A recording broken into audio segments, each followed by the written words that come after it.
Growth graphics are a really great tool for growing your business, but if you're not sure how to actually apply them to your own business, or if you've tried before and you haven't had many results, or you find that you're just making some mistakes and things aren't quite working out for you, then in this video I'm going to share with you some of the common mistakes when it comes to creating graphics for growth and how you can overcome them so that you can really harness the power of graphics and start using them as a strategic tool for growth.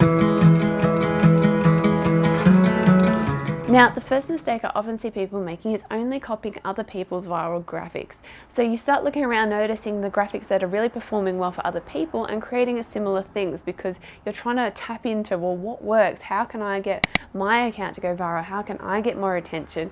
And you're just copying what you see other people having success with. Now, the problem with this is that it went well for that particular brand and for their audience. So you don't know whether that's actually going to work for your brand and your audience. You really need to be getting clear on who your audience is, their thoughts, their feelings, their desires, their struggles, and being able to create graphics that really are going to resonate with them. The other problem with only creating graphics that you see other people having success with is that you start to just blend in. You start to just look like everyone else and the things that everyone has seen over and over, and people are going to get sick of that, and you're just going to get lost in amongst all the other similar graphics. It's really important to create things that help you stand out. So creating a style that makes you stand out, having your own unique thoughts and spin on things, and really focus on serving your audience and attracting the right kind of people to your brand and not worrying so much about what other people are doing. Sure, you can look to other brands for inspiration of what might be doing well, but really take the time to also think about how you can be creating something unique and different that will make your brand stand out and really attract the right kind of people. The next mistake is not diversifying your graphics. So if you only concentrate on one area of growth, then you're not having that healthy growth in all areas, and you're also going to be exhausting your audience because they're going to be sick of the same thing over and over, and you're going to miss out on growth in other areas. For example, if you're only concentrating on viral graphics and trying to grow your audience, then the audience you already have are missing out on creating a deeper connection with you and you being able to sell things to them and you being able to provide them value and show them your expertise. If you're only trying to bring in more and more new people, you're letting down the people that are already in your audience. So it's really important that you have that diversity there so you can be healthily growing in all different areas. Now, you will have times where you'll focus a little bit more on one particular area because you might have a certain goal, or maybe you're launching something and you're focusing on a particular thing, but you should only be doing that for a time period. Just focus on that and then go back to that healthy diversity again. And also keep in mind the platforms that you're sharing these graphics on, because some platforms are going to lend themselves more to particular types of graphics than others. So for example, on Instagram, you're going to want a good range of different graphics, but then on something like Pinterest, you're going to be wanting to focus a bit more on the content graphics, maybe the occasional viral graphic to increase your audience on the platform, but your main focus is those content graphics that are going to send people to your main content and to your website to increase your website traffic and to show your expertise. The next mistake is not playing to your strengths. So if you're struggling with trying to create these graphics, maybe you feel like you're not that good at design, or you're trying to create something that just doesn't come naturally to you, then the problem could be that you're not playing to your own strengths. You don't have to be doing it the way everyone else is doing it. Think about what you're really good at and how you can play to those strengths, and then how you can overcome your obstacles, the things that you do struggle with. So if you're a really good illustrator, then you probably want to be creating graphics that focus on illustration, maybe creating some illustrated quote graphics, or creating graphics where you have little illustrated elements and icons and different things like that to it. So you're really letting your illustrations shine and using that as the thing that makes your graphics unique. Or if you're a photographer, then you can be using your own photos in the backgrounds of your graphics and things like that. Or if you're a writer, then you can write really clever and witty and funny graphics and really let your text shine. So focus on what your strengths are and really let those strengths shine. And then when it comes to the things you struggle with, for example, if you struggle with the layout design or you struggle with a certain aspect of design, consider using templates, something that you can use as a base to get started, or hire someone to just create some really well-branded templates to get you started, so you just have to customize it each time. Or, if you're not sure about the fonts and colors you should use, then maybe buying some sort of brand pack or template or anything where it's going to overcome that thing that you struggle with, so then you can focus on the area that you are. The next problem is not bringing it to life. So when it comes to graphics, you have so much visual opportunity. So you can get really creative. You can use things like color and typography and layout and imagery and illustrations and mock-ups, all sorts of things to help really bring your message to life. So don't make it bland and boring where it's just basic plain black text on white, because this isn't a blog post or an email. We have the opportunity to really bring it to life and use visual elements to really help enhance your message. So make the most of that. Get creative with it visually. It doesn't always have to be complicated and super fancy either. Sometimes you might want to get super creative, and other times you just might want to use some simple graphic elements just to help highlight certain things and just bring it to life a little bit.